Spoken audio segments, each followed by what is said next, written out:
कहानी एक लड़की मिनाल की है। वह अपने मम्मी पापा के साथ रहा करती थी। मिनाल स्वभाव में बहुत ही अच्छी थी।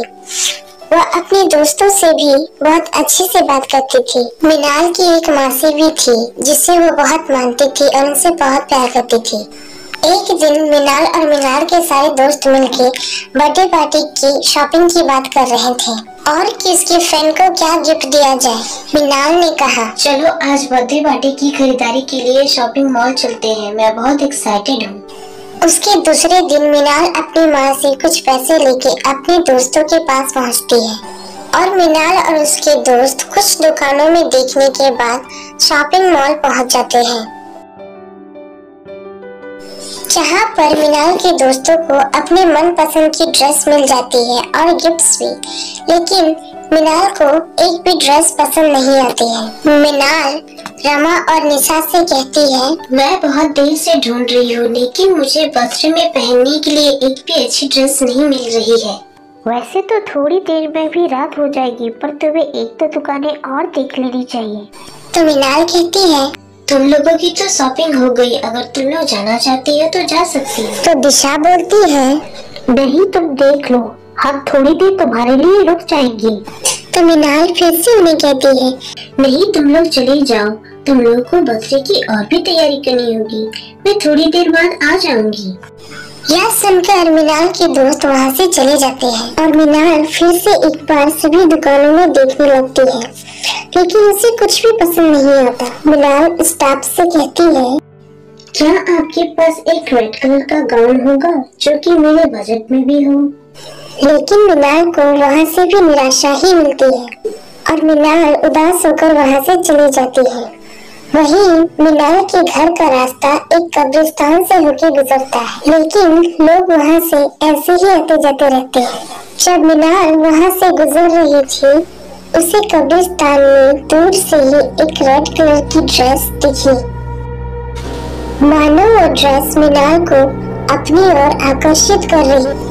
मिनाल उस ड्रेस के पास बैठ के उसे देखने लगती है और बिना यह सोचे कि यह तो कब्रिस्तान में पड़ी है, वह उसे अपने बैग में भर के घर की ओर चल पड़ती है। घर पहुंचते ही मिनाल बिना किसी को बताए अपने रूम में आ जाती है और अपने बैग से उस ड्रेस को निकाल कर देखने लगती है और मन ही मन खुश होती है। चुपके से उसे अलमारी में भर देती है और एक अजीब सी मुस्कुराहट के साथ सोने चली जाती है। ऐसा लग रहा था जैसे उस ड्रेस ने उसे वश में कर लिया हो।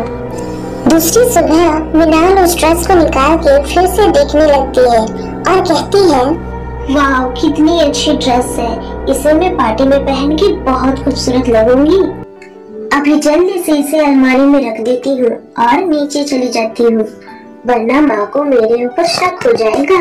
यह कहकर मिनाल अपने रूम से नीचे आ जाती है और अपने माता पिता के साथ मिलकर खाना खाने लगती है। शाम का वक्त है और मिनाल पार्टी में जाने के लिए तैयार होना चाहती है।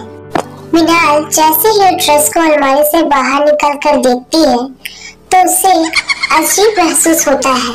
अचानक से मिनाल को लगा कि उसके पीछे कोई खड़ा है, पर जब उसने मुड़कर देखा तो वहाँ कोई भी नहीं था। इस बात से अनजान कि उस ड्रेस की चुड़ैल मिनाल के पीछे पीछे जा रही है, वो उसे लेकर पहनने चली गई और जब मिनाल उस ड्रेस को पहन के वापस आए, उसने कहा, ये ड्रेस मेरी है, इसे मेरे अलावा कोई नहीं पहन सकता। मिनाल जब नीचे पहुँची तब भी वो गुस्से में ही थी। मिनाल की माँ ने कहा, मिनाल तुम अपना बर्थडे गिफ्ट ले जाना तो भूल ही गई। मिनाल बेटा सुनो तो, मिनाल।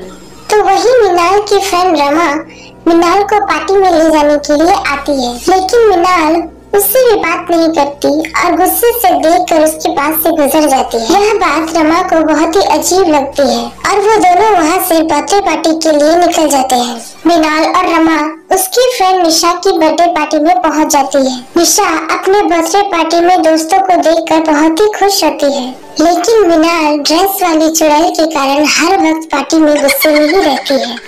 इस बात से रमा को बिल्कुल भी अच्छा नहीं लगता है।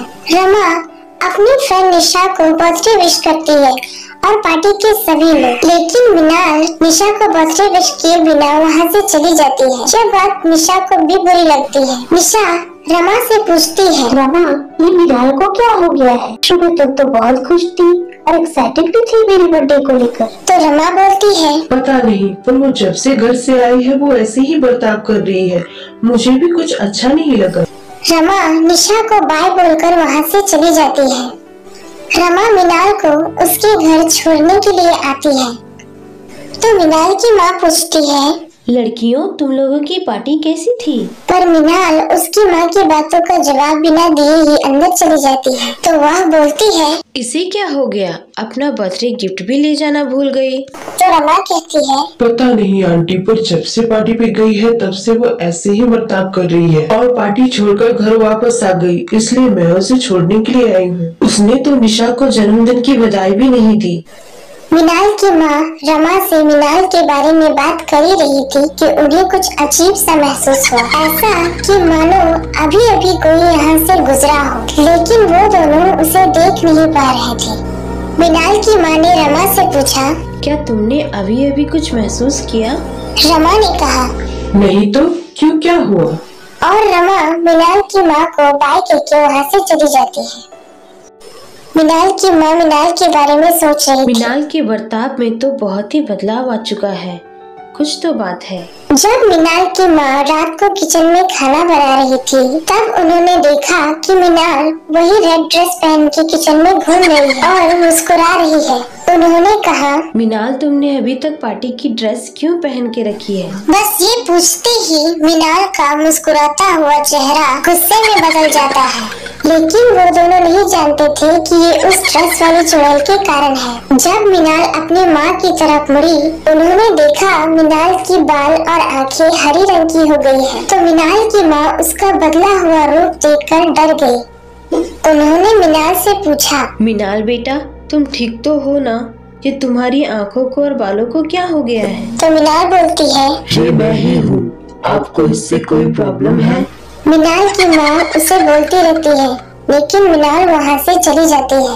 वही मीनाल की माँ मीनाल को रात को खाने पर बुलाती है, लेकिन मीनाल वहाँ नहीं आती है। राम सावित्री से मीनाल के बारे में पूछता है। सावित्री राम को मीनाल के बारे में सब कुछ बताती है कि किस तरह से उसका बर्ताव बदल चुका है। तो राम कहता है, इतना सब कुछ हो रहा है और तुम मुझे ये अभी बता रही हो? तो सावित्री बोलती है, मैं आपको बताना चाहती थी जी, पर मुझे इसके लिए मौका ही नहीं मिला।